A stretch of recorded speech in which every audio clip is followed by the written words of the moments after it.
Did you know that Christian Louboutin, the shoe designer of Red Sole fame, apparently applied a Revlon red nail enamel to the soles of his early designs? Welcome to the Cosmetic Chronicles, the podcast where history meets beauty and tells the amazing stories behind some of the world's most notorious brands. I'm your host, Sarah Carvalho, and I'm a beauty journalist who has been obsessed with makeup since my first swipe of mascara. In this episode, we're covering Revlon, the brand that started out as a small nail polish business and grew into one of the biggest cosmetic companies in the world, and to this day still has the crown of America's favorite #1 lipstick. So Revlon, to me personally, has always felt like the fanciest of the drugstore brands. So if I'm walking down the aisles at CVS as a 14-year-old, I always felt a little bit more intimidated by Revlon than anything else. I think it was just kind of the way that everything was advertised, and it just felt a little bit like classier. And I realized as I was doing my research for this week that that was kind of always the intention of Revlon. They always wanted to make Revlon appear very chic, very fashionable, very high class. And even as it became more of a drugstore known brand, which we'll get into in this episode, they still kind of kept that elegant nature to them. So that was on purpose. I was picking up what they were putting down in the drugstore aisle. And for me, when it comes to specific products about Revlon, I do remember nail polish as being, I wouldn't say that was the #1 thing I knew them for, but I remember my mom always having a bunch of Revlon nail polishes. Their actual style of polish bottle is very specific in my memory, and they still do one very similar. And we'll obviously talk more about products and especially the iconic ones later on in this episode. But for now, let's just go back to the beginning.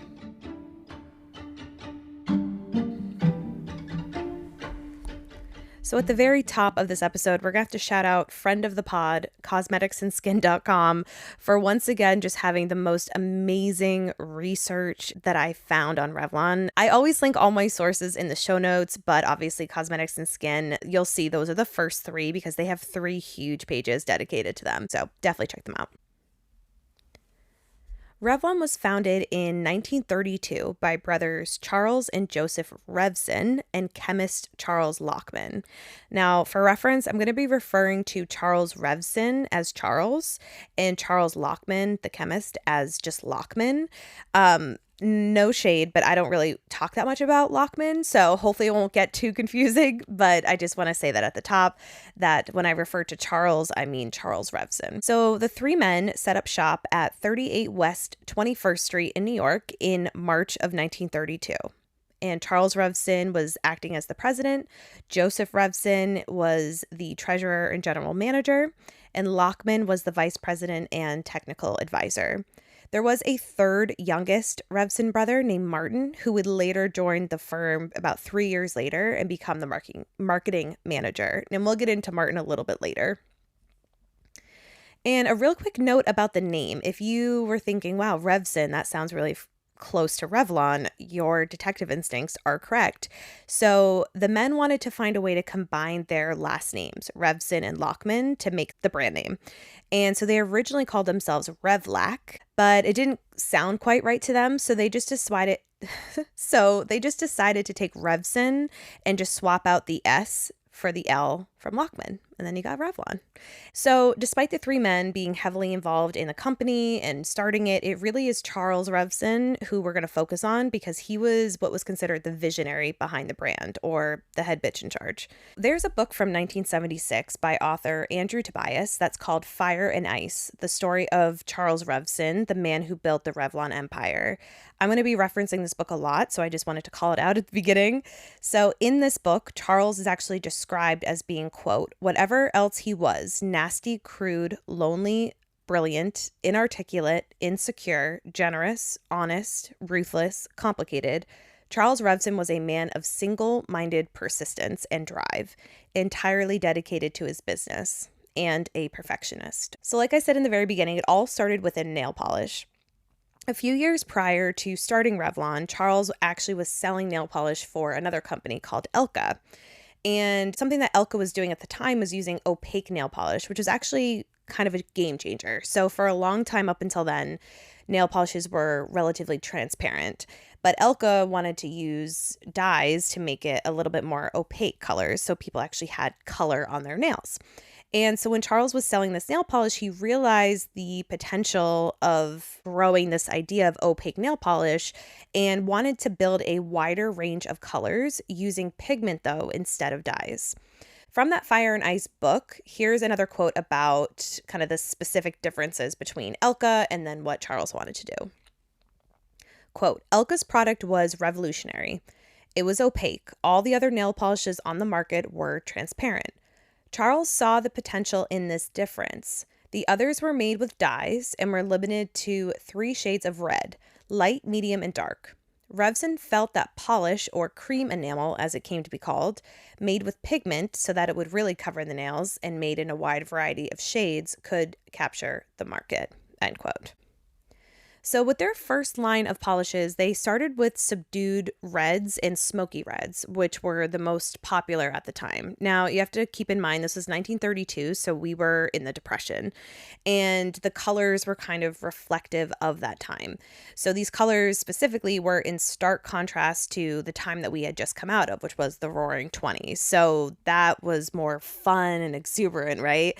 Colors were blues and greens and gold, silver and bronze. But then as we were moving into or in the Depression, those colors didn't really seem as appropriate, let's say. And then in addition to the change of nail color fashion, it was also becoming popular to match your nails to your lipstick. And that was another reason why Charles wanted to start with a range of reds, because women were probably more likely to wear red lipstick than any other color. And I want to kind of point this out as well. A lot of people credit Charles with creating the idea of matching your lipstick to your nail color, and he didn't invent it. I think he made it more popular, but we'll get into that a little bit later. At first, the polishes were introduced in hair salons with the belief that women would enjoy a manicure after having their hair done. And in its first 10 months of business, Revlon only did about $4,055 in sales. But then by 1 year later, it had jumped to over $11,000. And that same year, 1933, they incorporated their company as the Revlon Nail Enamel Corporation. They're growing, and so within a few years, they decided to expand further outside of just nail salons and into drug and department stores. They also created 21 shades of cream nail enamel by 1938. And marketing was actually a huge part of this shade expansion. Charles liked to treat the nail enamel colors that they were coming out with like fashion items. And so by like 1937 or so, he would decide to bring out new shades each spring and autumn, and he would market it as these new colors for the season to complement your clothes and encourage you to match your clothes with your new nail color. And then in 1939, Revlon introduced its own lipsticks in 9 shades to match with their nail enamels. And the Revlon sales girls were given these charts that showed all of the shades and would use them to advise clients on which nail enamels went with which lip color. And again, if you go on Cosmetics and Skin, he has those old charts and they're beautiful. I kind of want one to frame. I think that would be such a lovely piece of art. Once they released the lipsticks, they decided to change their name to the Revlon Products Corporation because they weren't just doing nail polishes anymore.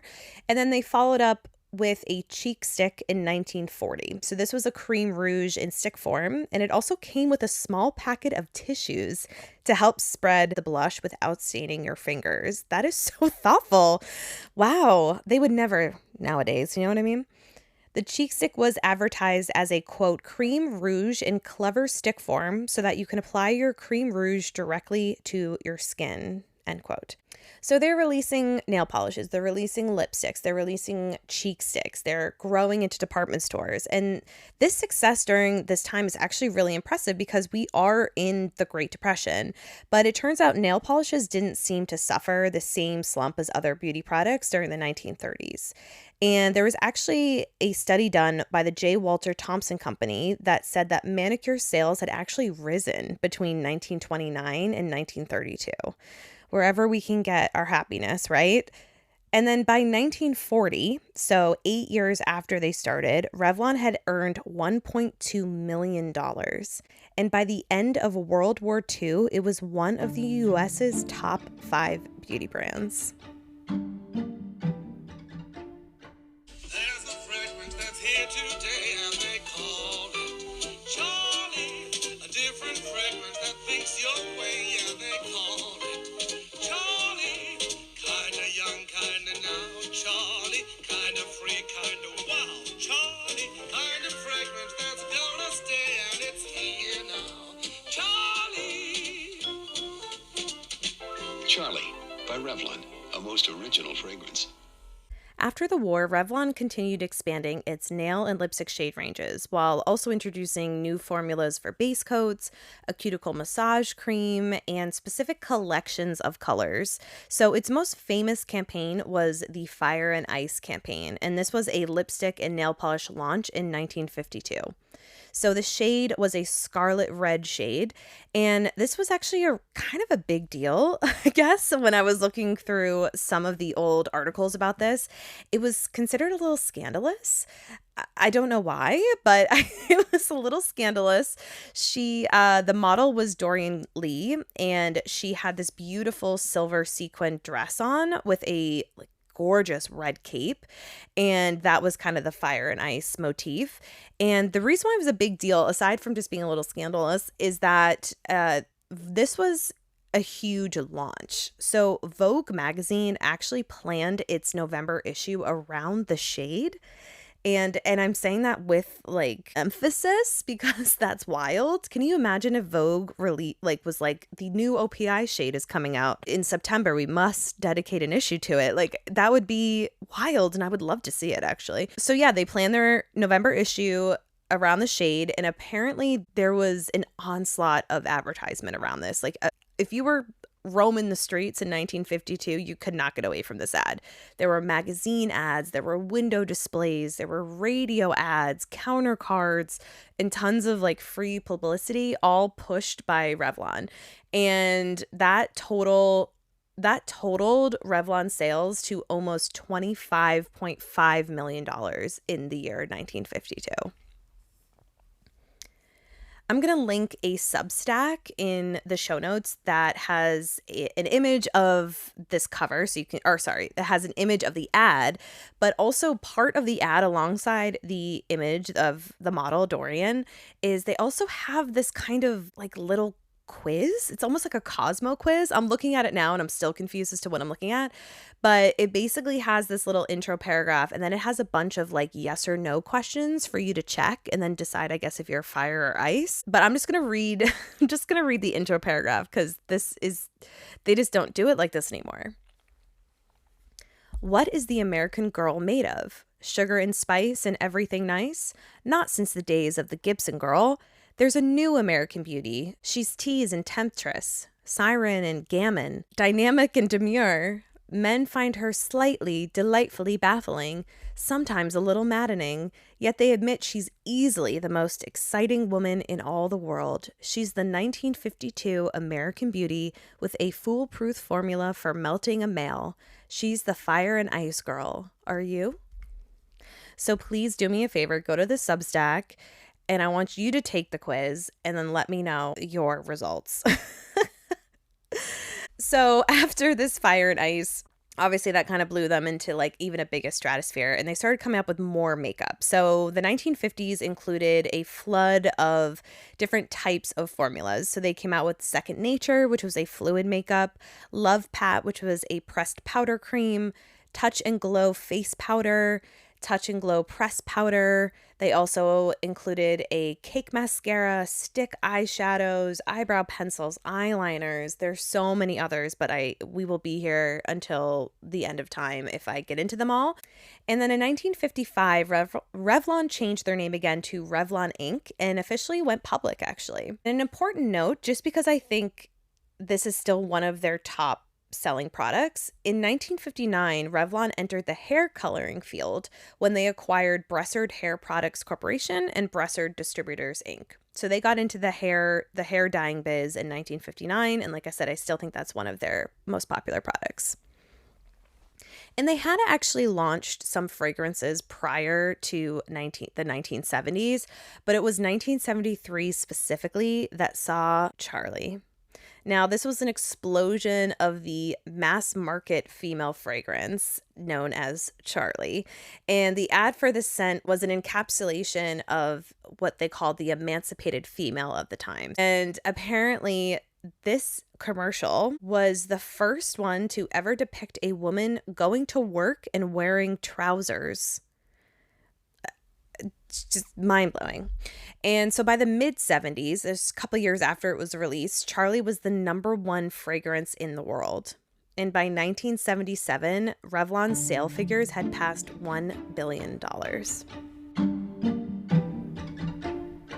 All right, it's time for my rabbit hole of the week. Now, if this is your first episode, first of all, welcome. And second of all, my rabbit hole of the week is something that happens every single time I sit down to do research for one of these episodes. I immediately get thrown into a rabbit hole that I wasn't expecting, and I need like more and more information. So these are never planned, but they always happen. If you listened to the Estee Lauder episode, we touched briefly upon the rivalry between Lauder and Revlon and how Charles was particularly labeled as a, let's say, difficult adversary. And so for this week's rabbit hole, I actually became interested in Charles's methods because it came up a little bit during my research. And it turns out he had a lot of interesting tactics, not only around research and development, but also sales. And again, cosmetics and skin gets a little deeper into the weeds on this, but I want to touch on some of these techniques because they kind of, and not just Charles, but Revlon in general, had the idea of just burying the opposition. Like there was this kind of like, we need to steamroll everyone and we're going to do it in every single way we can. So starting with sales. So because Charles was technically the company's first salesman, he was really good at it. He went from selling nail polish at Elka to then selling his own formula. And he was a great salesman and apparently would, quote, endear himself to female buyers by arriving with his nails painted in the latest Revlon shades, and was apparently prepared to exchange sex for a Revlon sale or extra counter space if the opportunity arose, end quote. Damn, Charles. Okay. I don't know if that's it's a quote, so I'm just going to say alleged, though, because I don't really know. If anyone listens to Beyond the Blinds here, it's just better to say alleged, you know? That's just what was pulled from my research. And then when the youngest Revson brother, Martin, joined the gang, he proved to be even better at the sales game. And in a 1951 interview, he outlined 3 different types of sales practices. So there's the canned, the franchise, and the executive. So I'm going to just run through these quickly.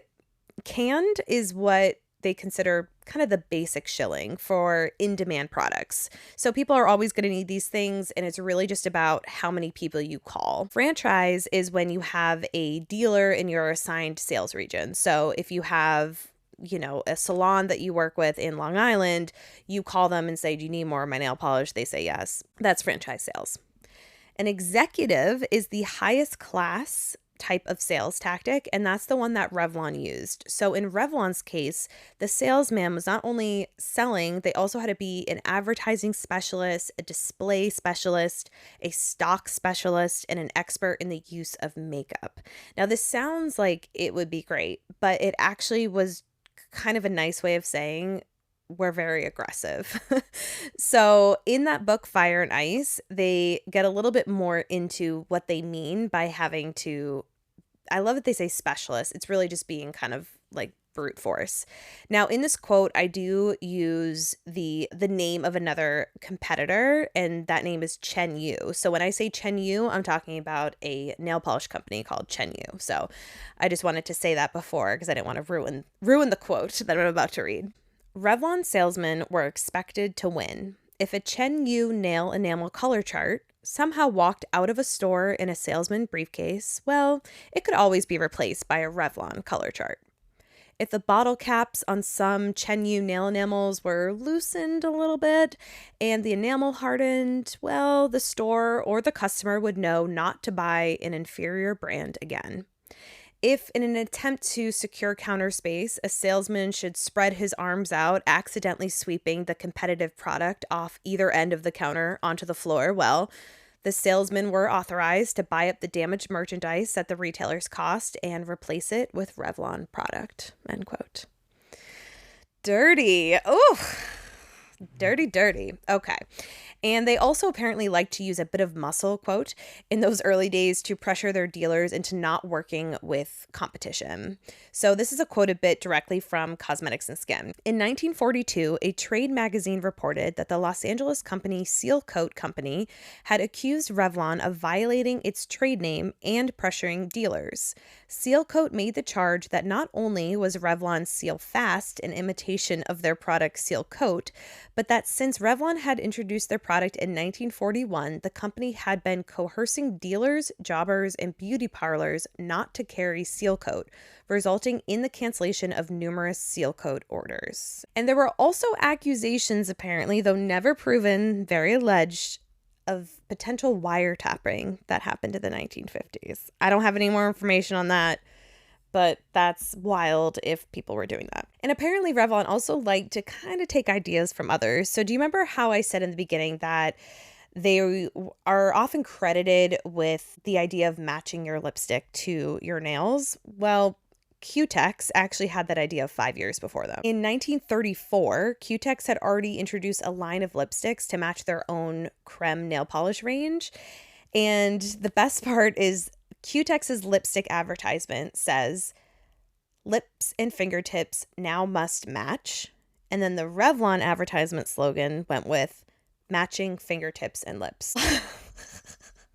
It just feels like I just a little more creativity, maybe. I don't know, but this is a different time. And apparently a lot of what Revlon produced were copies from competing cosmetic companies. So basically, when another company came up with a good product, Charles would have it analyzed, improve the formulation where possible, and conduct an extensive advertising campaign to help sell it. In Fire and Ice, a Revlon salesman named Mike Sager was quoted as saying, quote, "Copy everything and you can't go wrong," he remembers Charles telling him. That way, and it was basically Charles' formula for 43 years, you let the competitors do the groundwork and make the mistakes. And when they hit with something good, you make it better, package it better, advertise it better, and bury them, end quote. So we'll finish up this rabbit hole with one of my favorite quotes from that Estee Lauder episode. This is a quote from Leonard Lauder, who said in reference to Revlon and their ideas, he said, quote, "There was a joke that went around our offices. 50% of Revlon's R&D is done here," end quote. When I was a kid, being a redhead made me feel different. Now it's one of the things that makes me. Revlon High Dimension Hair Color. So precise, it only takes 10 minutes to deliver rich dimensional color. Deep conditioners gently protect, so hair stays soft, shiny, beautiful. They like being me. 10 minutes to beautiful. It's High Dimension Hair Color. Only Revlon makes it. Only you make it unforgettable. Despite the success of the Charlie perfume in the 1970s and a later TV advertisement campaign, thanks to becoming the sole sponsor of the TV program The $64,000 Question, Revlon was becoming less exclusive and more mass market, which was not what Charles had originally in mind. According to Cosmetics and Skin, quote, "To preserve its prestigious image as a high fashion, high margin brand, Revlon had to control distribution and keep its products out of stores that would cheapen the brand and lead to price competition. For the most part, Revlon had managed to do this, restricting its products to selected stores and salons," end quote. But with the industry and the consumer themselves changing, Charles wanted to also diversify and cover multiple markets. So by 1970, Revlon had 6 semi-autonomous cosmetics line, each with its own product range and management team. So these lines included Revlon, Moondrops, Ultimate 2, Natural Wonder, Etheria, and Princess Marcella Borghese. And this is a quote from the 1973 Revlon annual report. It says, quote, "The strategy grew out of an extensive study which revealed that although cosmetics was a mass market, it was not a homogeneous one. The market consisted of large segments of women who differed from each other in subtle but vital respects. Women's cosmetics brand preferences, the amount they spent, and the stores they shopped were largely determined by their attitudes about themselves, their identities. And since no one identity could fit all women, no one brand could fill all women's complete cosmetic needs." Research further indicated that Revlon's continued industry leadership depended on its ability to properly serve each major identity segment with a distinct product line appropriate to its specific needs. Creating these major lines or houses effectively led us to develop 6 autonomous businesses, each complete with its own products, management team, distribution pattern, marketing plan, and profit responsibility, end quote. Now, while this was a smart decision in terms of market growth and, like they said, being able to meet each segment where they were, this is definitely not exclusive. When Charles started Revlon in the 1930s, his vision was very aspirational. He wanted to rival the grand dames of high-end beauty, Helena Rubinstein, Elizabeth Arden, and then later Estee Lauder. And that's why the early Revlon products were positioned as glamorous, fashion-driven, high-end, and their imagery was very chic and daring and upscaled. But when Charles rolled out these multiple semi-autonomous lines, the strategy kind of pulled Revlon, the parent company, in 2 directions at once: prestige and mass market. In my opinion, this is where I think Revlon kind of veered away from being in the same category as Estee Lauder. And it's hard for me to really understand why, if I'm honest, because Estee Lauder was doing the same thing in terms of creating other brands to focus on different segments. So Estee Lauder created Clinique for younger skin. They created, I cannot remember the name of the men's brand, but they created the men's brand for the male audience. But they were still also creating high quality products for the parent brand, Estee Lauder. And they let everything be its own individual identity. Now, I think the reason why it didn't really work with Revlon the same way it worked with Estee Lauder is I think Revlon's identity from the very beginning has always kind of been someone else's. Does that make sense? Like the fact that Charles, yes, he was very smart in marketing, he was smart in sales, but it seems like a lot of the ideas and actual conception of interesting formulas or things like that were kind of taken from other people. That might be risky to say, but it just seems that, based on simple things as well. Like when I was doing this research, apparently everything Estee Lauder did, Revlon did after. And that came down to changing the coloring of their advertisement, coming out with the perfume. Everything was a step behind Estee Lauder. And I think that if you don't already have a strong foundation or identity of what you want your brand to really be, except for we want it to be chic, I think that you're going to have a hard time then spreading yourself thinner. I think Estee Lauder was very clear as to who Estee Lauder was and what they wanted those products to be. So then when they went out and created these other different brands under the parent company, Estee Lauder, it didn't dilute Estee Lauder. Whereas I think with Revlon, it maybe did a little bit. By the 1980s, Estee Lauder had kind of doubled down on their global expansion as well. They were acquiring brands just as quickly as they were coming out with their own products. And Revlon became just more increasingly identified with drugstore. So while Charles's kind of multi-line strategy was a short-term win, they had expanded reach, boosted revenue, made Revlon more well-known to people. It was also the beginning of that long-term shift away from that prestige positioning that would be with the Estee Lauders and being moved towards primarily seen as a mass market brand. Charles ran Revlon until his death in 1975. And as for the brothers, apparently both left the company pretty bitterly. So Joseph was pushed out of active management in the mid-1940s and eventually was forced to sell his remaining stake in 1955. Martin, the youngest brother, left the company in 1958. I didn't find any information about his shares or more info about his departure. I just read that it wasn't pleasant. And Lockman, the chemist, our old friend, seems to actually have remained a shareholder until at least 1961. That was the last kind of thing I saw, because there was a stock split sale that happened in 1961 and he was still a shareholder at the time. So not sure what he's doing, but thank you, Lockman, for creating the nail polish, because you were the chemist, so you did it, and we're proud of you. Thank you.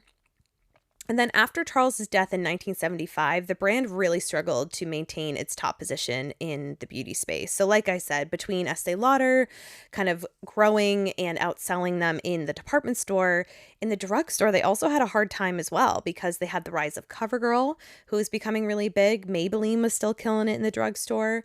And they tried to compensate by acquiring a number of brands as well, but in 1985, there was actually a hostile takeover bid for Revlon. So this was led by Ronald Perelman, and he, like I said, launched this hostile takeover bid. I'm just saying that twice because I think the more I say it, the more I'll understand what that means. But he launched this takeover for Revlon, bidding about $2.7 billion. Now, I'm no stock gal, but I'm assuming if it's a hostile takeover, that it's not like a chill conversation. It sounds like it was probably like, I'm taking your company. I don't know how things work though, but it doesn't sound like people were shaking hands. Do you know what I mean? So yeah, Revlon resisted. Perelman was like, nah, it's mine now. And he financed the deal with junk bonds, which again, they don't sound good. I don't know what it is, but it doesn't sound like something you want. And it actually left Revlon with a $2.9 billion debt load, which became a huge problem for them all the way up to 2022. And so they had this takeover, they have this $2.9 billion debt, and they're struggling in all areas, right? And they did have some successful campaigns. The 1990s were big for them. They had supermodels Cindy Crawford and Naomi Campbell, and they actually ended up acquiring Elizabeth Arden and its portfolio in 2016. But even then, they just couldn't keep up with the demand and the changing industry, which obviously by 2016 was changing very rapidly. So on June 16th, 2022, Revlon filed for Chapter 11 bankruptcy protection after struggling with debt, rising competition, supply chain challenges, and falling behind evolving beauty standards. However, cue the rising phoenix, Revlon completed its bankruptcy restructuring in April 2023, and the company eliminated its $2.7 billion of debt. They handed their control to their lenders and have emerged as a private company now. And so their strategy going forward seems to be to focus on their strongest brands, the Revlon, the Elizabeth Arden, Almay, while finding a way to modernize their marketing to appeal for obviously younger customers, but also kind of reminding people that they exist as an option. And honestly, I think the fact that they currently have America's favorite #1 lipstick, like that's no joke. Do you know how many lipsticks are out there? I have them all. To be America's favorite #1, like that's pretty impressive. So I think that's a good place to start for sure.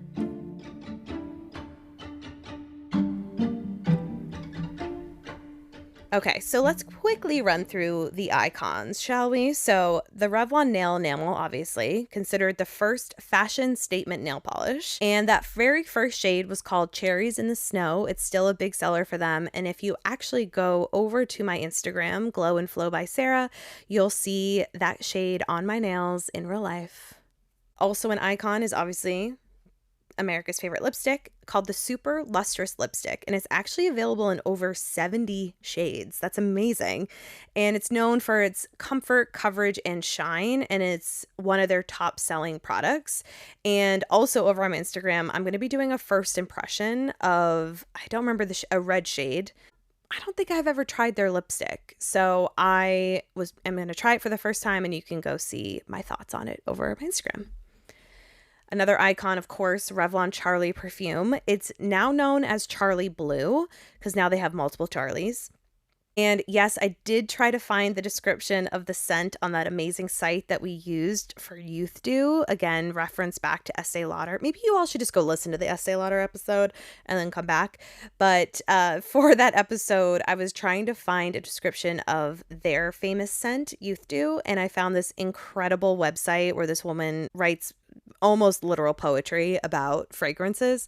So I immediately ran over there and was like, do you have Charlie here? And she didn't. So instead, there's this boring description that I'll have to do. So the top notes of Charlie are citruses, peach, and hyacinth. Middle notes are cyclamen, carnation, orris root, lily of the valley, and rose.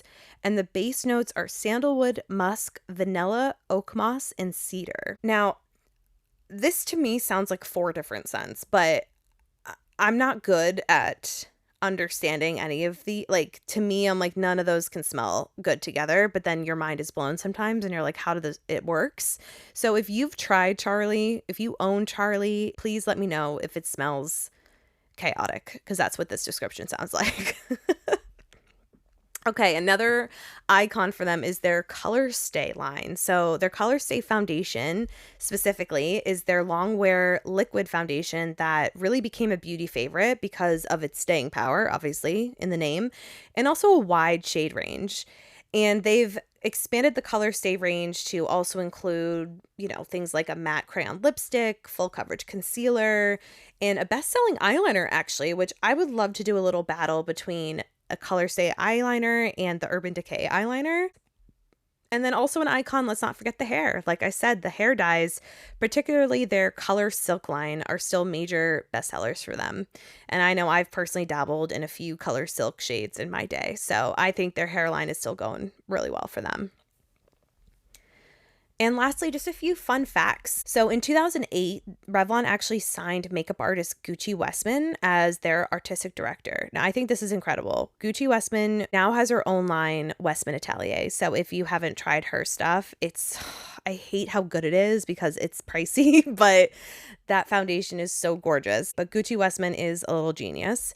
And apparently during this time, she collaborated with celebrities like Halle Berry, Jessica Alba, and Elle Macpherson, and also was instrumental in designing seasonal collections such as Daydreamer and Suede Rhapsody.